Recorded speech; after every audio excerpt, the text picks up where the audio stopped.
Let's talk about the basics of the overhead squat utilizing the Theraband. So with a grip much wider than shoulder width, the key is to test out your grip by shrugging with a straight arm. A slight spread is okay as you go back and forth. Now, if that feels a little too challenging for you, just widen the band a little bit more.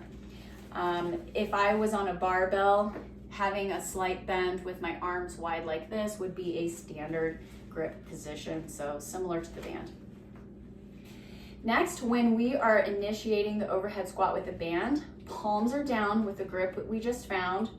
When you go overhead, arms are fully locked out and shrugged, stretch out the band just a little bit. Externally rotate at the shoulder by turning the palms towards each other. This is gonna make it much more difficult to do the banded overhead squat.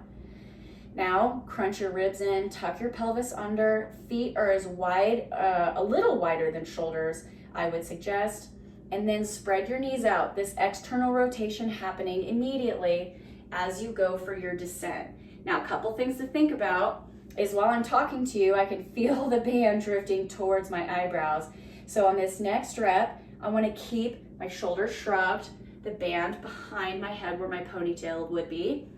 And I'm going nice and slow. This is not a fast movement in general because there's so much consequence that can happen with any minor changes in position.